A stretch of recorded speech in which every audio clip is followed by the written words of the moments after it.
नमस्कार मित्रों, सप्तऋषि श्रृंखला में आज हम ब्रह्मा जी के एक और मानस पुत्र ऋषि वशिष्ठ के विषय में बात करेंगे, जिनके एक शाप के कारण गंगापुत्र भीष्म को मनुष्य योनि में जन्म लेना पड़ा और तमाम तरह की यातनाएं सहन करनी पड़ी।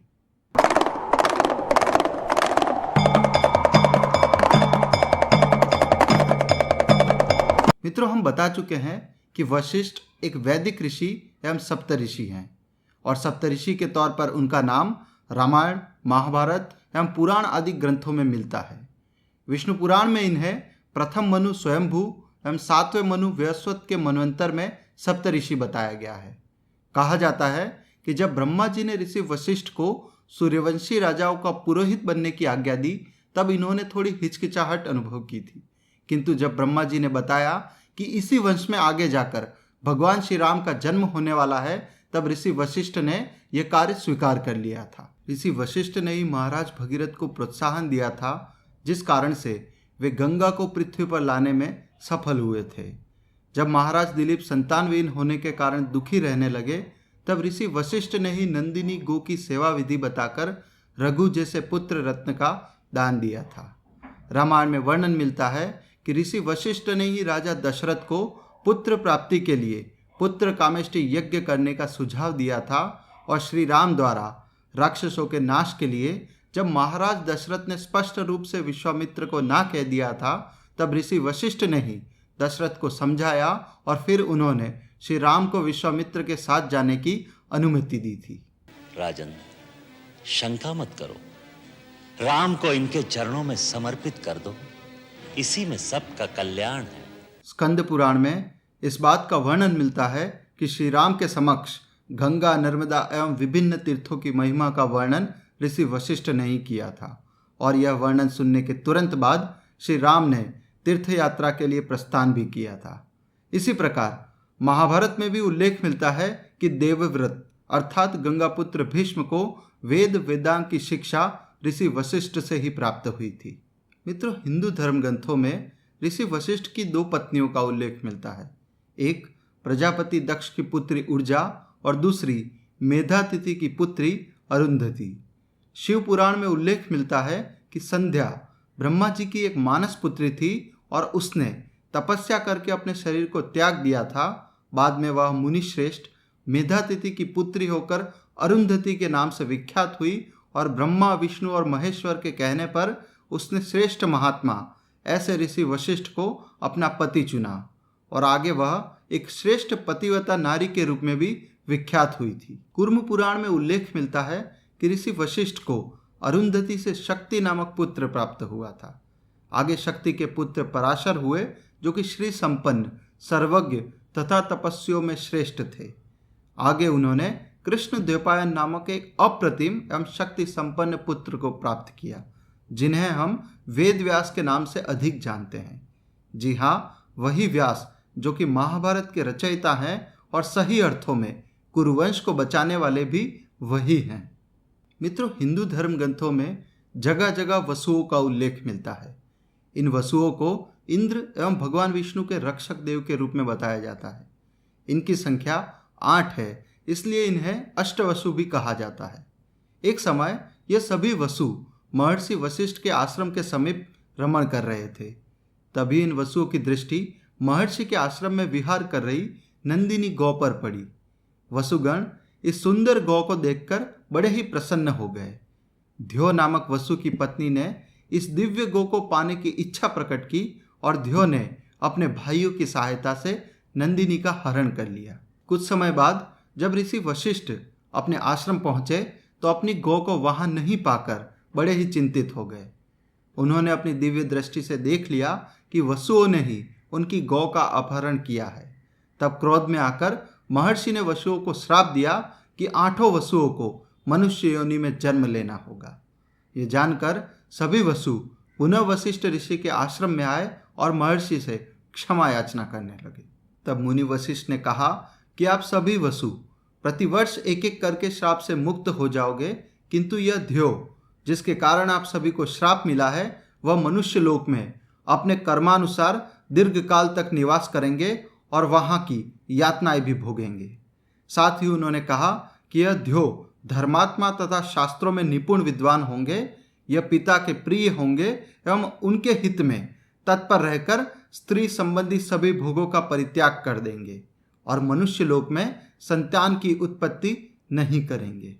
श्राप मिलने के बाद अष्टवसु फिर गंगा के पास गए और उनसे कहा कि आपके गर्भ से ही हमें जन्म देना और हम ज्यों ज्यों जन्म ले आप स्वयं ही हमें अपने जल में फेंक देना। अब एक दिन कुरुवंश के महाराज शांतनु आखेट के लिए जा रहे थे, तब उन्होंने एक सुंदर स्त्री को देखा। उस स्त्री की दिव्यता को देखकर वे स्नेहवश उसके समीप गए और उनसे विवाह का प्रस्ताव रखा। उस स्त्री ने महाराज शांतनु का प्रस्ताव तो स्वीकार कर लिया, किंतु एक शर्त रखी कि मैं भला बुरा जो भी कुछ करूं उसके लिए आप मुझे कभी नहीं रोकेंगे, ना ही मुझे कोई अप्रिय वचन कहेंगे, और यदि आपने मुझे कभी भी किसी कार्य के लिए रोका तो मैं उसी दिन आपका साथ छोड़ दूंगी। उस समय उस देवी के सौंदर्य से मुग्ध होकर महाराज शांतनु ने उसकी तमाम शर्तें मान ली और उस स्त्री को अपने साथ हस्तिनापुर ले आए। यह स्त्री कोई और नहीं बल्कि देवी गंगा ही थी। अब कुछ समय बाद ज्यों ज्यों देवी गंगा ने पुत्रों को जन्म दिया, त्यों त्यों उन पुत्रों को जल में फेंकने लगी, और जब भी अपने पुत्र को फेंकती कहती कि वस्त इस प्रकार मैं तुम्हें श्राप से मुक्त कर रही हूँ। यह क्रम 7 पुत्रों तक चलता रहा। आगे जब उनका 8वां पुत्र हुआ तो उसको भी वे जल में फेंकने के लिए जा रही थी, किंतु इस बार महाराज शांतनु से रहा नहीं गया और वे अपनी शर्त को तोड़ते हुए गंगा को रोकने लगे और उनसे ऐसा करने का कारण भी पूछने लगे। तब गंगा ने वसुओं के श्राप की कथा सुनाई और कहा कि आपके इस 8वें पुत्र को अब वशिष्ठ ऋषि के शापवश एक लंबे समय तक मनुष्य योनि में जीना पड़ेगा। मित्र, शांतनु के 8वें पुत्र कोई और नहीं बल्कि गंगा पुत्र भीष्म ही थे। अब भीष्म जब बड़े हो ही रहे थे, तब एक दिन महाराज शांतनु विहार के लिए निकले। तब उन्होंने निषाद कन्या सत्यवती को देखा और कुरुवंश की वृद्धि के लिए उनसे विवाह का प्रस्ताव भी रखा। सत्यवती के पिता ने यह प्रस्ताव स्वीकार तो कर लिया, किंतु एक शर्त रखी कि आपके पश्चात मेरी पुत्री के गर्भ से जन्मे बालक को ही आप अपने राज्य का राजा बनाएंगे। शांतनु ने निषाद राज की यह शर्त नहीं मानी, क्योंकि वे पहले ही भीष्म को अपने राज्य का उत्तराधिकारी घोषित कर चुके थे। जब यह बात गंगापुत्र भीष्म को पता चली तो उन्होंने निषाद राज के सामने जाकर एक कठोर प्रतिज्ञा की कि वे आजीवन ही ब्रह्मचारी रहेंगे और सत्यवती के गर्भ से जो भी पुत्र जन्मेगा वही हस्तिनापुर का राजा बनेगा। कि आजीवन ब्रह्मचारी रहूंगा, जीवन भर विवाह नहीं करूंगा, वंशहीन ही जीऊंगा और वंशहीन ही मरूंगा। ये मेरी अखंड प्रतिज्ञा है। इस प्रकार फिर शांतनु और सत्यवती का विवाह हुआ और फिर उनके 2 पुत्र हुए, चित्रांगद और विचित्रवीर्य। पुत्रों के जन्म के तुरंत बाद ही महाराज शांतनु का स्वर्गवास हो गया और बहुत कम आयु में चित्रांगद भी गंधर्वों से युद्ध करते हुए मारे गए। तब गंगापुत्र भीष्म ने ही विचित्रवीर्य को बड़ा किया और आगे उन्हें हस्तिनापुर का राजा घोषित किया। कुछ समय बाद भीष्म ने विचित्रवीर्य का विवाह काशीराज की 2 कन्याओं अंबिका और अंबालिका के साथ करवाया, किंतु विवाह के कुछ ही वर्षों में बगैर किसी संतान के विचित्रवीर्य का निधन हो गया। अब कुरुवंश में एक मात्र पुरुष शेष थे, गंगापुत्र भीष्म, और उन्होंने भी राजा नहीं बनने और आजीवन ब्रह्मचारी रहने की कठोर प्रतिज्ञा कर ली थी। तब सत्यवती ने उनकी कन्यावस्था में जन्मे महान योगी पुत्र व्यास को बुलवाया और महर्षि व्यास की कृपा से अंबिका ने धृतराष्ट्र को जन्म दिया, अंबालिका ने पांडु को और एक दासी ने विदुर को जन्म दिया। तो देखा जाए तो कौरवों एवं पांडवों के पितामह वेद व्यास ही है और यह ऋषि वशिष्ठ का ही कुल है।